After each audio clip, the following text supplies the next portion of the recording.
เนี่ยนายยิ่งอ่อนน้องเงินน้องกำเลยตาสายน้องกระดับเนี่ยเตียนมาเมื่อในขุดีมังชาพอกลางวันฉังพอลืมตึมในคอยิงเขียวเตียงตาสุเลเฮาอยู่ห้องห่วงจอมกันนี่พวกบีมังชาเนี่ยมันเอาไล่ไว้เลยด้วยครับเนี่ย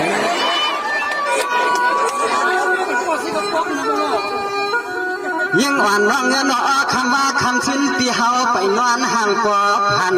หันน้องเฮาไล่พวงไล่ขึ้นไล่ลงน้องยิงเปียนอพอเดียพันจับแม่พันจับ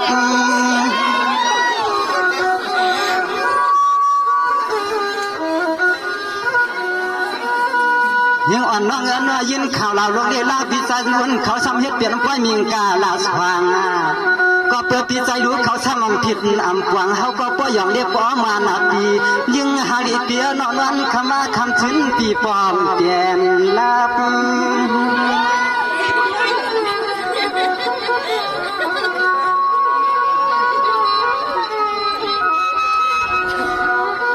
นอนหัวเปลี่ยนจึงก็วันไหนอันจุนตัวจุนคิงหักยิงน้องตาจุดตาจัดชวนน้องเดียนั้นเดียวจึงหืนหนึ่งเขาพึ่งเอาขอบน้องไหนก็ตลาดมาเมื่อในเขวาลาน้องเดียยังจำรวจกาช่องจำไม่ปีกวนนาดี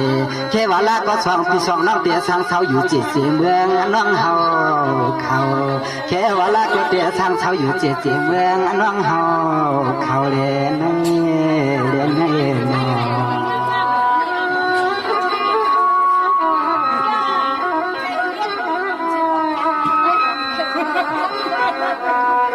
เนี่ยน้องอันเปียนะปะเตียเขาเสเมืองในน้องอันเปียงทำเตียอังเปียเอาเงินว่าอันนั้นน้องอันปีเตียปันเฮาเหงาเจียนตาน้องอันเปียน้องปีเพียวทางดอกมาปอกกันในสวนน้องยิงอันปล่อยเฮาตีเมื่อลายหัน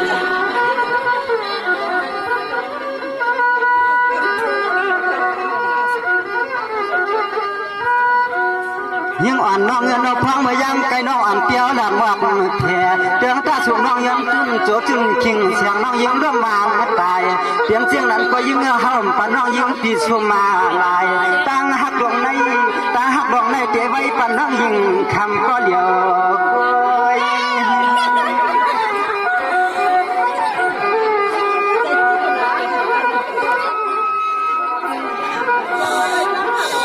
เนี่ยในยังเมื่อในปีกว่าตักหลักยังแห่กวางเพราะอันเดียนทวงเมืองแขน น้องอันเตียนเอาทองเมืองในปีก็ลับจางจางปองปองพนันแดนทองเมืองเขียนที่เสาเตี้ยตื้นวามปองอันเตียมช้างเสือมีที่กินที่เช้าสร้างอยู่ทางที่สาวเฮ็ดเป็นลูกขามเลยลูกกลางเฮาขามเปลี่ยนไหลลุงดุง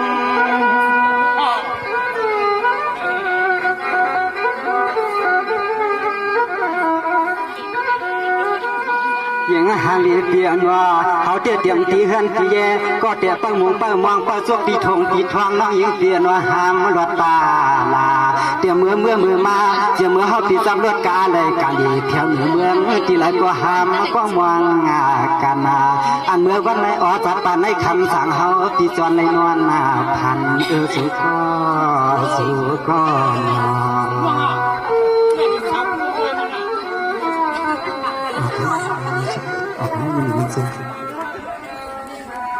เนี่ยในยาวน้องอันเตียนว่าอันน้องเฮาตีเตี้ยใส่ก็น้องอันตีสาวทองควงมาจำเสกคนดีมังชาลาเมืองขวดเครื่องน้องยิงเตี้ยน้อยอยากบอกอยากเปลี่ยนเมื่อที่เฮือนตีเลี้ยงเอ็นสองปีละน้องจำกันทางปีน้องเฮาหันแน่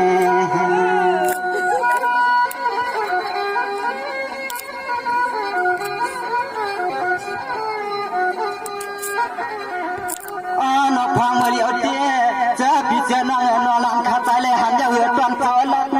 ของเพื่อนน้องใจเขาฮักเฉลยออกของมาลักเน็ต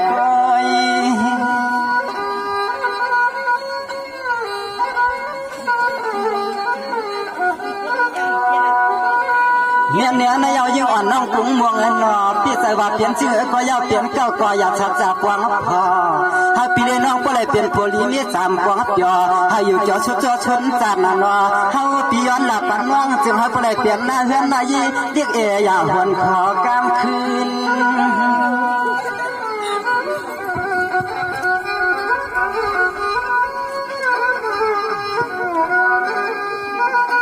เดือนห่างเหลี่ยห่างเราเปลี่ยนจึงก็เพราะว่าเสียงน้องอันเตี้ยหอมพร่ำจอมปีเฮาน้องเราพวางมือเลียดยังหน้าแขนเสียงน้องยิ่งเปลี่ยนว่าเฮาเปลี่ยนเมื่อเลยเอาทางพงพวกคอพวกเลี้ยงน้องยิ่งปีเฮาคำมันคำเบียงเมื่อวัดเมืองวันนาไก่กาสุน้อปอไม่น้องยิ่งพอดีว่าลองตั้งหักหรือในนัดสุดวันสุดคืนก็มันจะมีอยู่ติดคอเดียวไปน้องยิ่งสามข้อเปลี่ยนเฮือนก็มีอยู่นะน้องยิ่งในเด็กว่าตีจะมันเด็กยังห้องพร้อมซ้อมกันน้องยิ่งออกค่ะพี่เจริญสวยเลยยันเบอร์ว่ากลางวันก็เรียกก็เต็มมากขึ้นไม่มาที่ที่ไหนโพสต์นั่นเลยน้องยิ่งเตะขึ้นสิบมณฑลเสนปีกำข้อสองกำค่ะนะ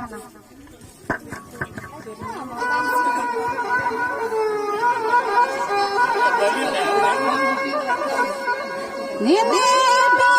ใจยังใจเบียกันสู่พอยปัญหามา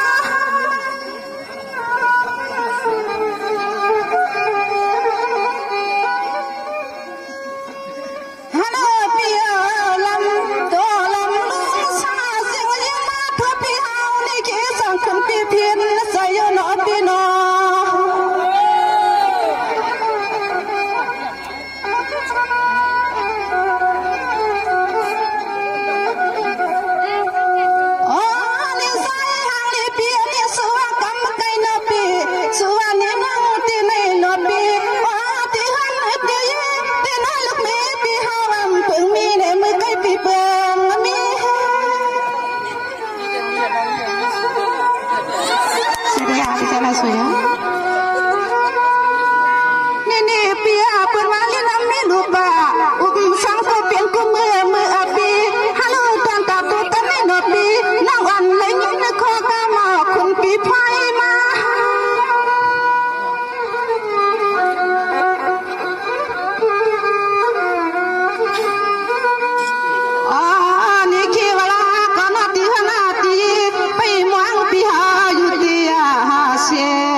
ปีไหน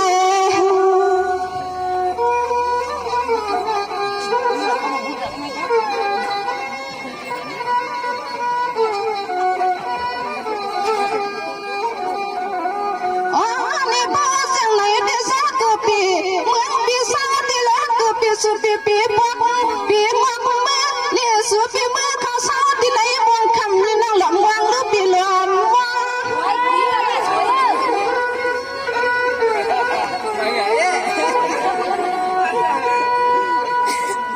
อ๋อนี่ใจห่างลีเปียนี่เพื่อเสียงน้องมือหัดเงินหัดเย่เรียกอีน้องแต่ยังตื่นตีในลูกพวงนั่งอันนั่งหาเปียน้องเอาเตงอาตีปีโยอันปีหาควักขันว่าสุปีสุมังตางานำเฮโยฮาโยฮาสวย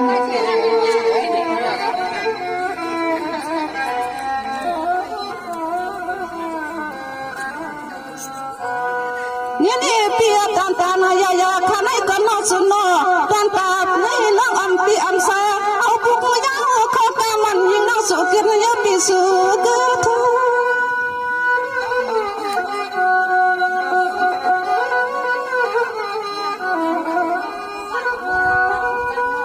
อ๋อนี่ใจห่างลีเปียนี่เบื่อสุพรำหักหน้าสมน้องหักตีแล้วเกินนี่สมน้องมือเลี้ยสุสมาเสียงน้องไหลมีรถกาพอมือหัวมาเจียงบนปีห้องกันแล้วเกินนี่เสียงหน้าทางติดยึดดำยังเย็บหน้าแต่ไปนั่งมือวัดเมืองที่เมืองนั่งโคอย่าเมืองมองคำมันสุริหนกว่างกำฮือปีโน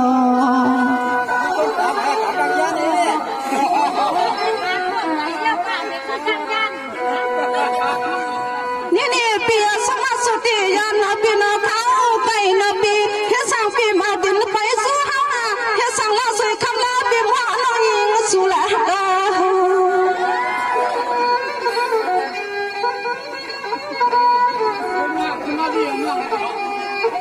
โอเคพี่เจ้าละสวยในลองตาหักแต่ติดลับน้ำลมในก็มันก็คำใส่ขนอติดลัดเอก็ช่ำเปลี่ยนใจเนาะก็ไม่ได้เป็นปีน้องฮักเขาเป็นปีนางฮักเขาปีไอฮักเขาเฮ็ดเขาซบใส่ก้ามตอนหนาฮักปีน้องเด็กฮักปีเจ้าละสวยได้ฮักหึมฮักเต็มมือค่ะนะฮักเต็มก็เหนือจะฮักมาแต่แขมเพื่อก้ามเหนือค่ะเนี่ย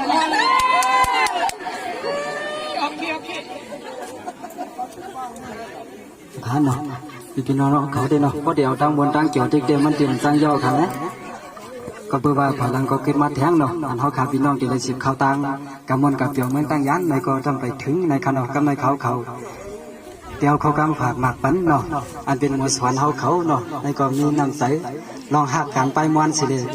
น้ำใสก็ง่ายเตี้ยกับเขาซอยฝันแห้งมาในเขายินยินโจมตีหมากปันผักปันตั้งซุนในจันทร์เปิดของเป็นยินขาโอเคเนาะน้องยิงเอาเขากุ้งมองได้ปีนี้ก็เย้าเนาะพี่สายว่าเมื่อได้เด่นน้องเอาโคปีเมื่อคืนได้เมื่อพูปี2ขึ้นออกมาแทนคืนน่ะน้องยิงเนาะ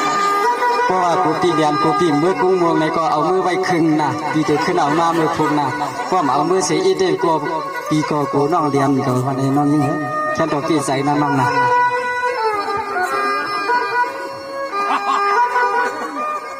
ฮัลโหลกันเฮาก็ตัดเตชูปันมอสวันเฮาก็ตัดเตชูปันมอสวันที่อ่อนอะไรแก้มฮัลโหลพก็ที่อ่อนอะไรแก้มดีอามสุดกี้ลิกลายปอจีเตียตางหุ่มอีปีใหญ่ๆคำลูกหลังงอหูหลักเลี้ยง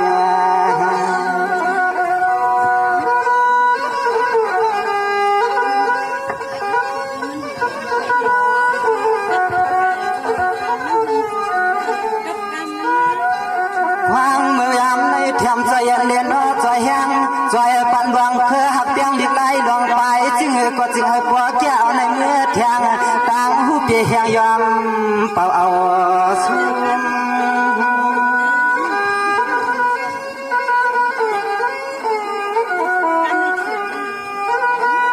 เนี่ยในยาอันน้อยยิ่งหมดสอนเขาก็เลยว่างยังทางยาพี่เตี้ยเฮ็ดเปลี่ยนกามังกาลาไว้ปนน้องเขาอำกาดขเมื่อกะลันสอนน้องยิ่งน้องใจเลียกชีเขาเจียวหูเจหลวงปีญาเตรียมมาทวนไว้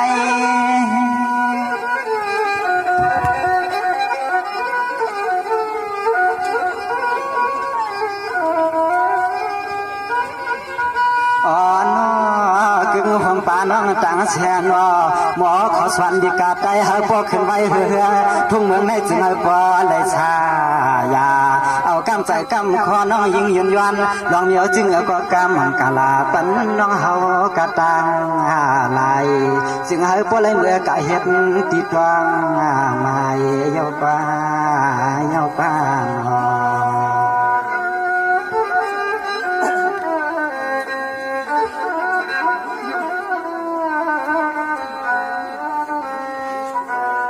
เนี่ยในยอดด้วยก่อนลุ้นอจุมอันหมอชานถ้าเราอ่อนเพื่อนตั้งหัวมีนำเมื่อในเลยมาจุกจำหันกันเปลี่ยนอันตีมือย้อนคือกันอ้อเพราะอันวันทุกวันคือเด็กแค่ตรอมห้องใจปีเมื่อเลียปีเมาเกจึงปีลาวแก่เล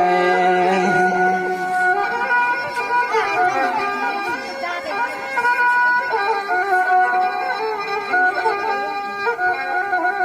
เนี่ยในยังหมอชวนอ่อนน้องยีกระตั้งเชื่อน้องเมื่อในปีเจ้าชูผักหมากบ้านน้องจึงให้เปลี่ยนแสเคยลองรีบลองไล่ลองไปจึงให้ป้อและเจ้าขึ้นเรื่องหน้าพาหน้าเมืองทุ่งเมืองในจึงให้อันเปิ้นป้อยองย่อสักพอเจตนาอ๋อเปิ้นนำต้น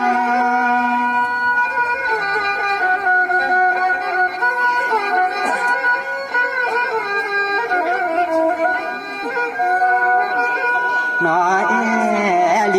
น้องต่างเชียงปีดอมยักษ์ด้วยก็เลยก็อ้อนากีหมอยุ่งหมอเงียนมันเมียนใจเมียนคอยักษ์ด้วยเมื่อไรก็นัวหามีหลวงปีญาต่างหูหลักเนี่ยมาเสือจานเปิ้นถึงเปิ้นนึกเปิ้นอ่อนในดึกหนวกในก็ยิ่งน้องต่างเชียงหมอจอยลูกแถมเจลงในลงใน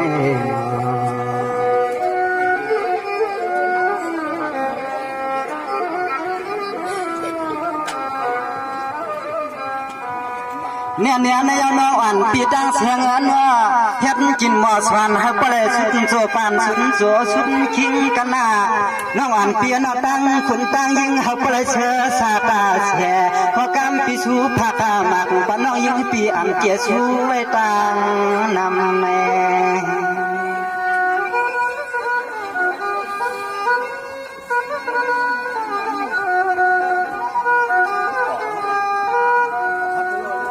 นอนรวมข้าเมื่อเลียบเห็นอ่างเอ็นเจียงเหก็ไล่ลองไปกูลิกกูเคยกูเจอกูเมียวหักปอแล้วจังมันขึ้นจึงให้อ้อเลยมีลองตังสัจจะจึงเฮืองปางลายตังกะลาย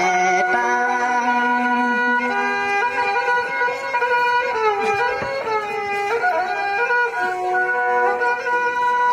เนี่ยในยาวจุ่มหมอสวนน้องยิงกระตาเสียงหน่อให้อันจื้อเสียงฟ้าขึ้นลือใหญ่จื้ออ่อนออกใหม่ๆแก้ตวันเหลือในกาเพียง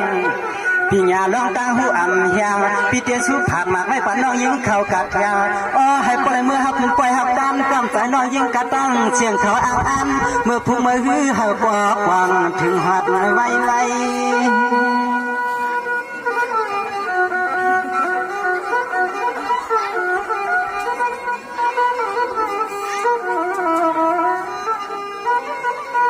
นางหังนี่น้องตั้งเสียงเงิน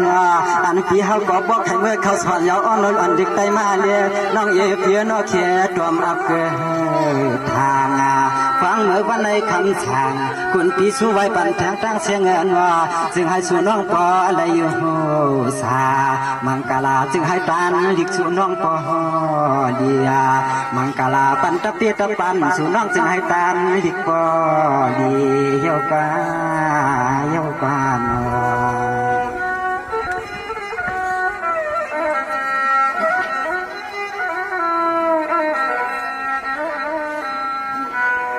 ฮัลโหลกำอ่อนพี่เฮาใจชูปันหมอชันเจ้ามันมือปันอ่อนเตือทบยามันกาคุวันคำเกือบใส่นอคาสูปันหามังกาลา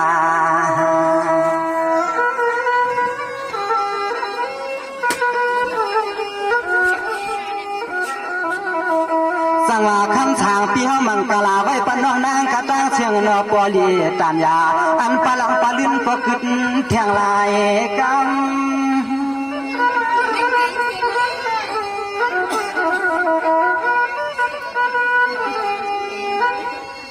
น้องอ่อนเปียนมอชวนอ่อนน้องยีกะตั้งเชียงพี่ห้องปันสัวเหือปอยำยาวคำเตียสามยันหรือหรือยังน้องยืนเปียนเปียก็จุดนอเอากำใจกำยาวขยันเอาหนักจึงก็เอาตัวใจพอน้องยิง เปียววางอีสังก็จึงไอเจียวหัวมันทอกเนาะดอมาขายเนาะมาสอนเขาขาจึงมาสอนเขาให้บ่เลยมีนามมีชื่อเสียงแต่มันที่เมืองเฮืองเปิ้นใส่กับวันตามมือหน้าสีกำเขาในสิ่งครับ